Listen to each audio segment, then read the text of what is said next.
Hello everyone and welcome to this new Toni Talks video, and today I'm going to talk loosely without any script about the product called Musio by the company called Cinesamples, which is a subscription service to their orchestral catalog, and why it's so important to differentiate between Musio and Cinesamples. And this is especially important because Musio is currently on a discount for their service in general, but also for the lifetime license. And I want to make sure that you don't regret buying that or don't consider buying it if it's not actually the product for you. And this is important because the product is not accessible as it is. But in order to understand why that is the case, we need to cover the difference between Cinesamples, the company, and Musio, their product. To begin with, Cinesamples is a well-established company that is on the market for, 20 years by now, almost, or at least 10 to 15 years. And they've released several really great and well-known libraries, starting with a Cinebrass or Cinewind back then. They added different libraries to that. We've got Cinebrass Core and Pro, we've got several extensions to that, we've got Cinewinds Core and Pro, we've got Cinestrings Core, and they're actually maintaining their libraries. And we've got a lot more of them. And Cinestrings Core even got an update, and that update is the only exception of their libraries which isn't yet fully NKS compatible. I've already created a review on the Cinestrings Core library, a live review video. Back then I was using version 1.4, which is totally fine and accessible via complete control with the NKS snapshots. However, they just recently updated this to version 2.0, which is not accessible anymore. They totally ruined the NKS snapshots. I told them already, and I'm not the only one who told them, that this is not worth the money right now, at least not for blind and visually impaired users who are relying on complete control to use this library. However, they took note of it. They apologized and they promised to improve on the situation. However, as it stands, companies tend to talk a lot and don't do anything about it. So just because they're saying that they're doing it doesn't mean that they will actually do it. So for the time being, stay away from Cinestrings Core, but all the other libraries that haven't been updated so far are actually great in terms of NKS compatibility. So all of these libraries are contact libraries, and all of these are great. If you're interested in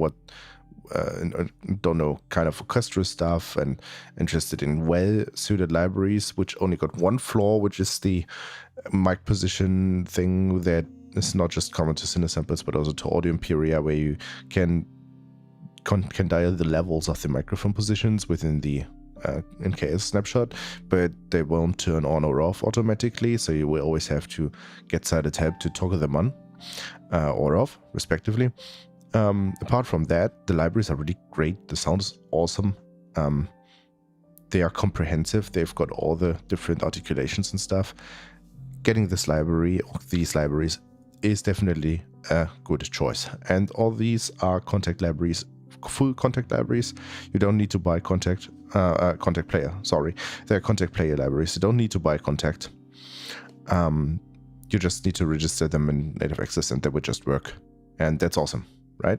Now, what's the difference to Musio? Musio is their subscription service on one hand, and on the other hand, it's their new sample player. And everyone who's a bit deeper into the topic knows that as soon as you hear new sample player, you go, oh, okay, that's explaining a lot of stuff.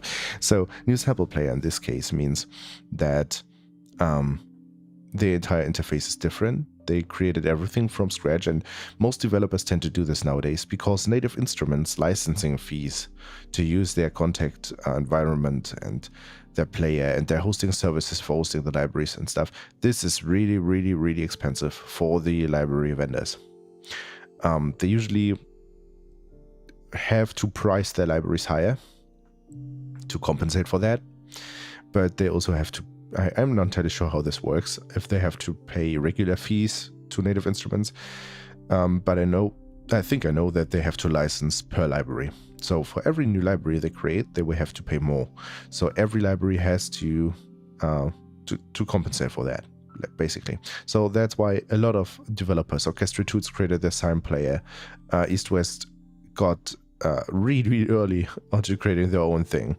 They started with Contact, and then like over 10 years ago, they created Play, and now they've got Opus. We've got Best Service with their Best Service engine, and so on and so forth. So everyone is trying to get rid of those licensing fees and turns to creating their own sample player, because this is literally a one-time investment. They invest a lot of money into the developers who create the library, the software, and afterwards they don't have to pay regular fees for their libraries to work in this environment, right? They just have to, just to host it, literally. That's it. That's why everyone turns to their own solution for things, which is a bad sign for accessibility, because as we know, accessibility is still a thing that no one cares about. But we have accessibility within Complete Control and Contact, at least somewhat.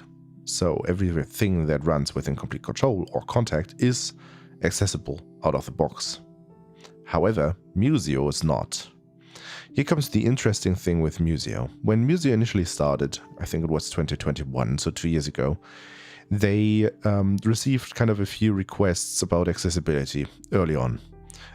Partly from me, but partly from other people who were interested in orchestra stuff, because that's what Cinesample is famous for, which led them to add an FAQ entry on their website, which explicitly says that accessibility is a work in progress thing. They are discussing possibilities.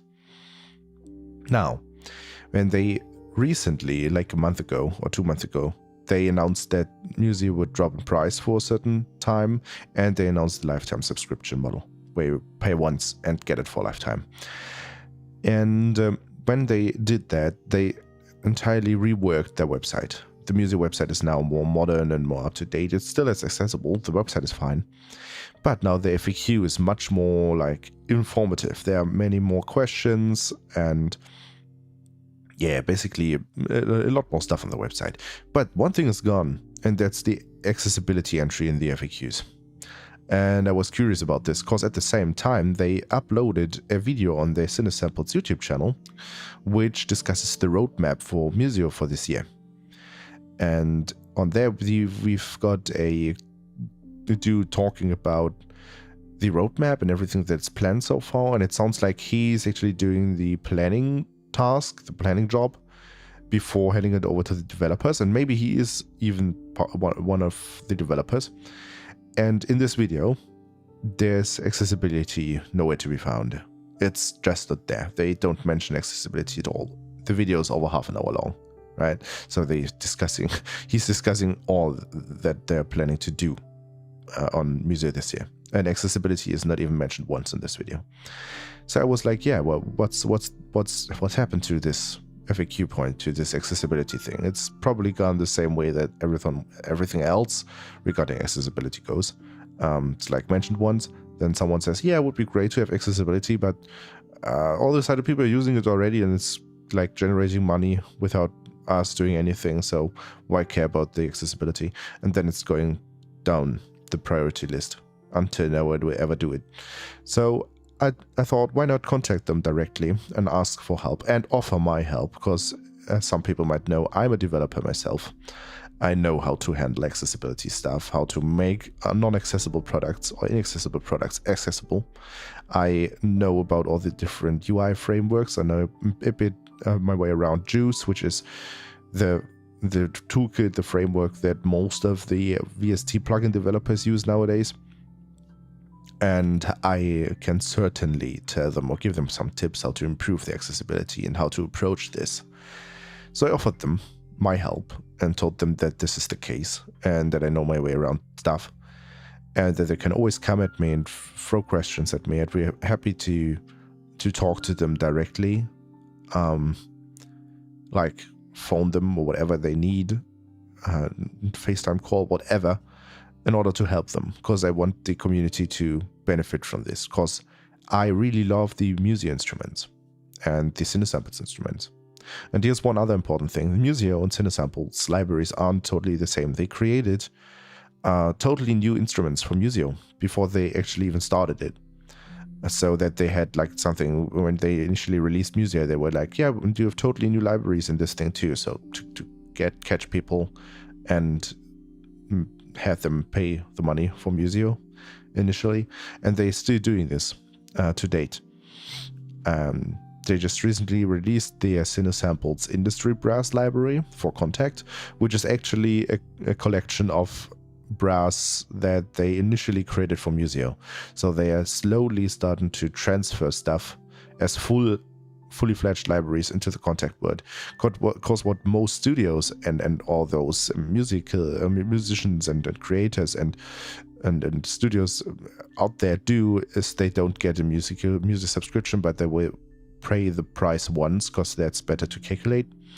So what they would do is get the libraries, and Cinesamples is basically all around the globe. When you go into a studio to record your new stuff, you know that you will most likely find Cinesamples there. You will find Cinestrings as the string library, you will find Cinewinds as the woodwinds, you will find Cinebrass as the brass. And now you will find Industry Brass, because Cinesamples is well known and people would get that.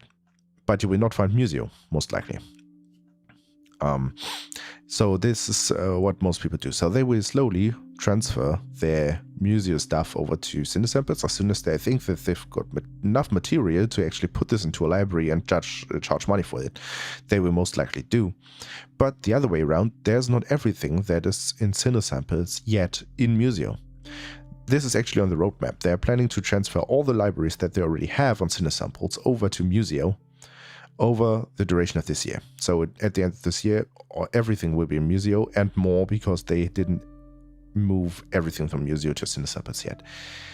So these are different products, right? And at least for now, they will slowly become one thing, one catalog of instruments.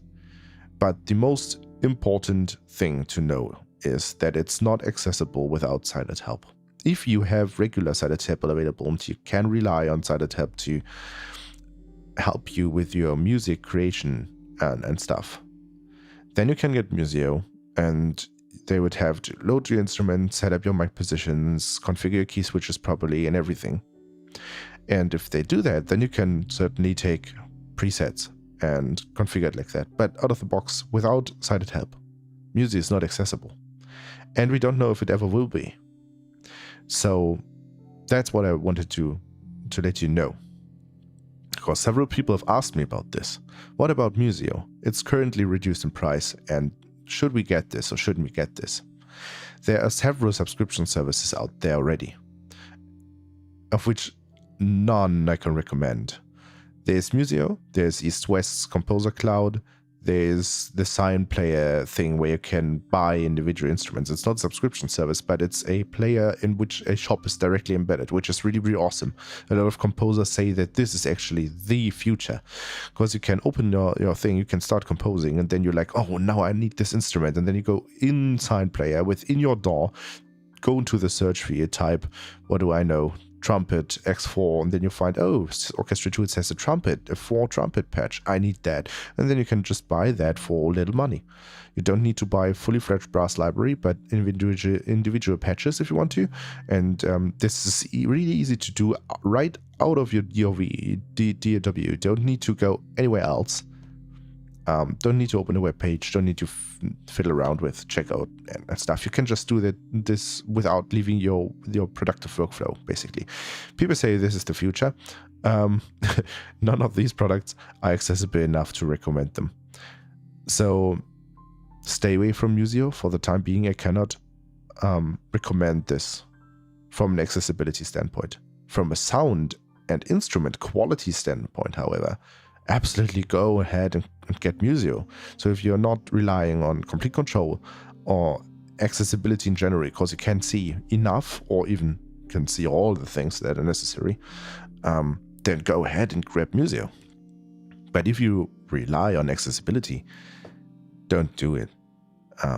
It's really not worth it.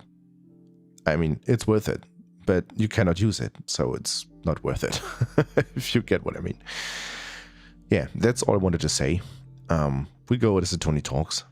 As soon as you see that, you know that already, but I think that is something that we have to talk about, and now you know. I will let you know if anything changes on that front.